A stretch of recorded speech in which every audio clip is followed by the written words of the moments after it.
बीच जंगल में एक झोपड़ी थी। उस झोपड़ी में रहते थे एक साधु। नाम था यति। एक दिन जंगल के राजा शेर सिंह ने पहली बार उस साधु को देखा। हे मानव, तू मेरे जंगल में निडर बैठा है, डरता नहीं। यति ने आंखें खोला, मुस्कुराया और बोला, डर उसी को लगता है जिसे कुछ खोने का भय हो। शेर सिंह ने आज तक डर देखा था, हिरणों में, बंदरों में, इंसानों में, पर इस साधु की आंखों में कुछ और था। साधु, मैं तुझे खा सकता हूं। खा लो, पर पहले ये जान लो कि तुम भूखे हो या क्रोधित। ये सवाल शेर के दिल में गूंज गया। भूख और क्रोध में फर्क? मैं कुछ समझा नहीं। हाँ, भूख शरीर की होती है और क्रोध अहंकार की। शेर पहली बार चुप हुआ। धीरे धीरे जंगल में खबर फैलने लगी।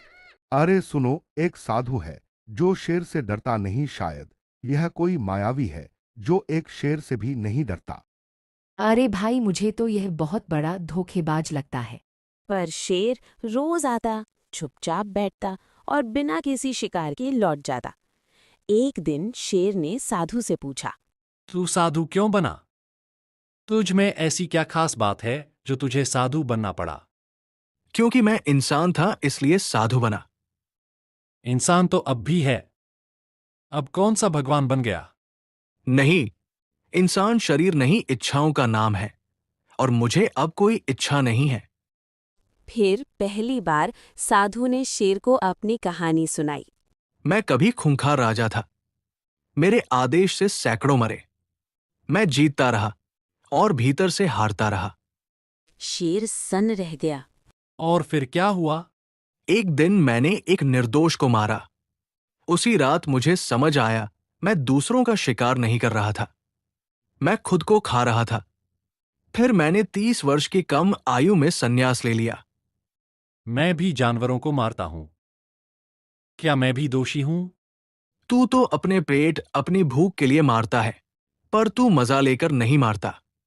शेर सिंह की आंखें नम हो गईं और वो दुखी हो गया। पर साधु महाराज, मुझे भी आनंद आता है अपनी दहाड़ में और शक्ति में।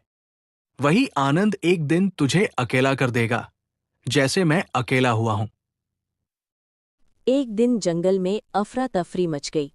दो मनुष्य आ गए थे हथियारों के साथ। जानवर भागने लगे। शेर दहाड़ा, यह मेरा जंगल है। ये जंगल किसी का नहीं। जो इसे मेरा कहता है वही इसे खो देता है। शेर पहली बार उलझन में पड़ गया। मैं खुद उन मनुष्यों के सामने जाऊंगा। तभी शेर और साधु उन मनुष्यों के सामने चले गए। जाओ यहां से, ये जंगल तुम्हें कुछ नहीं देगा। तू कौन है रे जो हमें रोक रहा है? जो पहले तुम्हारे जैसा था, तुम्हारे जैसा ही गलत काम करता था। हट जा साधु हमारे सामने से। नहीं, तुम इस जंगल को कोई नुकसान नहीं पहुंचा सकते। तभी शेर दहाड़ा और वो शिकारी पीछे हट गए और वहां से चले गए। तभी उस रात अचानक आग लगी। पेड़ जले, जानवर मरे और साधु गायब हो गया। 3 दिन बाद शेर ने साधु को नदी किनारे पाया। साधु, तू भागा क्यों नहीं? साधु मुस्कुराया और बोला, क्योंकि किसी को तो रुकना था, वरना ये जंगल खत्म हो जाता। शेर दुखी हो गया और बोला, अब मैं क्या करूं? मुझे कुछ समझ नहीं आ रहा है। राजा बनना छोड़, रक्षक बन। जानवरों और जंगलों की रक्षा कर। अगले कई महीने शेर ने शिकार नहीं किया। उसने जानवरों की रक्षा की, मनुष्यों को जंगल से दूर रखा। पर एक दिन भूख ने उसे तोड़ा। वो हिरन के सामने खड़ा था। तभी हिरन बोला, खा लो मुझे, लेकिन आज तुम्हारी आंखों में क्रोध नहीं है, बल्कि हम सबके लिए प्यार है। शेर पीछे हट गया। उसने समझ लिया विजय दूसरों पर नहीं बल्कि खुद पर होती है। एक सुबह साधु नहीं मिला। झोपड़ी खाली थी, केवल एक वाक्य लिखा था, जब शेर समझ जाए तब साधु की जरूरत नहीं रहती। साधु के जाने के बाद जंगल अजीब तरह से शांत हो गया। ये वो शांति नहीं थी जो सब कुछ ठीक होने पर आती है, बल्कि वो शांति थी जो किसी बड़े परिवर्तन से ठीक पहले जन्म लेती है। शेर सिंह रोज सुबह झोपड़ी के पास आता। वो मिट्टी को सूंघता और बोलता, क्या सच में तू चला गया साधु?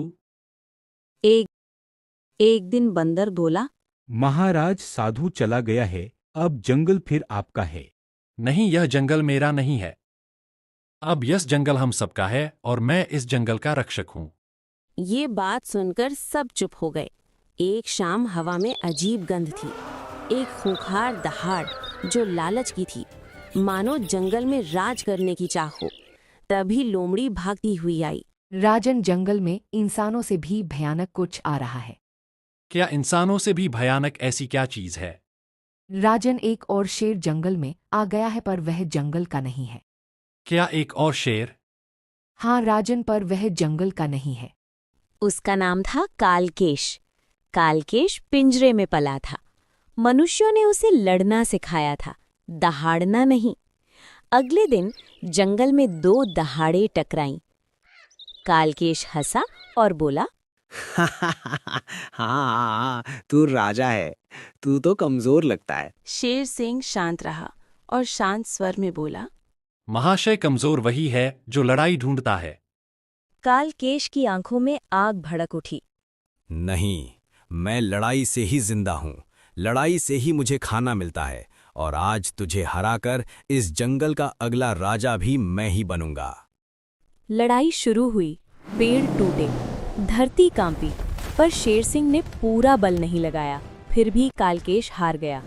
लेकिन शेर सिंह ने कालकेश को मारा नहीं, अपने ही जंगल में उसे शरण दिया और बोला, देखो भाई कालकेश, तुम व्यर्थ ही राजा बनने का सपना देख रहे हो।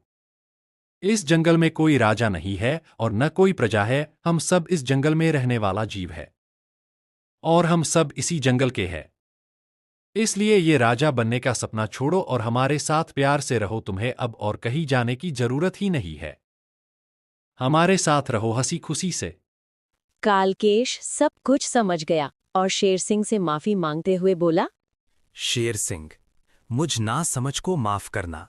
मैं इंसानों के बीच पला बढ़ा और जो बातें जंगल के बारे सुनी वहीं मैंने सच मान लिया कि जंगल में रहने के लिए जंगल के राजा को हराना पड़ता है।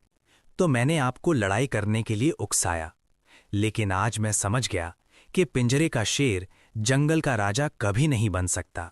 शेर सिंह ने कालकेश को माफ कर दिया और शेर सिंह ने कालकेश को अपने साथ ही अपने छोटे भाई की तरह रख लिया और उसे भी दयालु और जंगल का रक्षक बना दिया। शेर सिंह की ही तरह कालकेश भी अपने भूख मिटाने के लिए